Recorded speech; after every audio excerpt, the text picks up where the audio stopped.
Hello, my name is Caroline Lee. I work for ForwardMotion, their cycle hub, and I'm one of the bike mechanics there.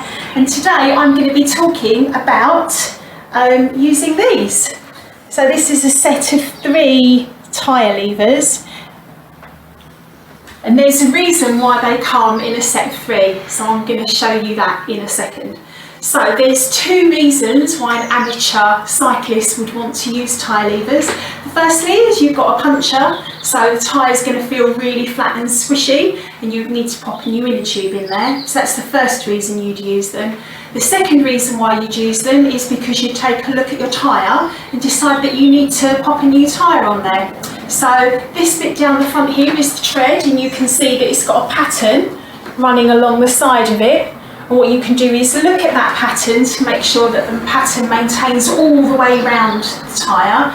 And also, around the side here, on the side wall, you can look for cracks.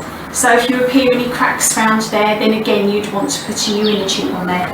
So I'm going to show you how to use these tyre levers here. First thing I'm going to do is take the dust cap off, and I want to remove as much air from here as I can. So I'm going to use the edge of the hook on there, and I'm going to pop it inside, and that's going to release all the air. This is a Schrader valve, so it's going to be the same as that's on a car, and it's on a lot of older mountain bikes. There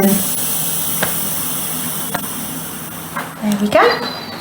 We push it in and we get out as much air as we can. Then what I want to do is go around and make sure that the tyre itself hasn't stuck to the side wall of the rim. So I'm going to give a wiggle all the way round.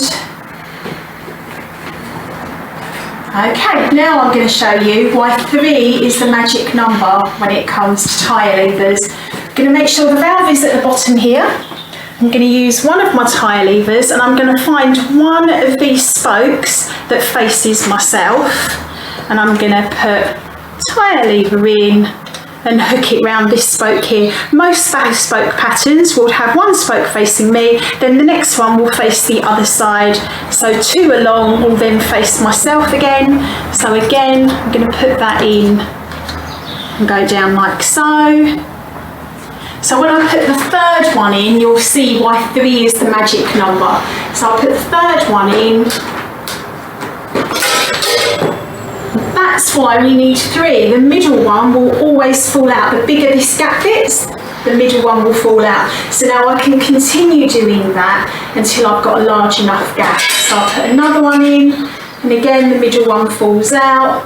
And I can continue doing that. You will get to a point where you don't need to use these any larger, because now it becomes quite loose, the tyre. Now at this point I see a lot of people using their finger and going around here. As a bike mechanic I would never recommend you do that. On the inside wall here there's beading that's made of metal that goes right the way around, and that can sometimes come out of the tyre. So yeah, many a mechanic has got their finger caught on that. So you always use the flat part here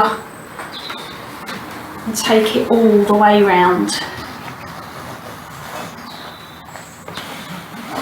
Right the way round. And now you've got a pocket all the way round. So from here you've got 2 options.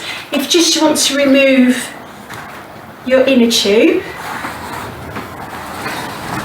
pull it all the way round. Where you've got the valve at the top, you make a nice pocket, so bend the tyre over, and then from there you can take the inner tube out. If you're looking then to replace your tyre as well, because your tyre is worn, then you put it down in front of you, push down to one side firmly,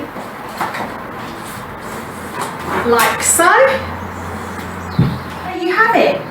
All of these items are for sale at our mobile hub or at our Tilbury hub. So we've got tyres that start from £10, we've got inner tubes that are £5, and we've got a set of 3 tyre levers that are for £3.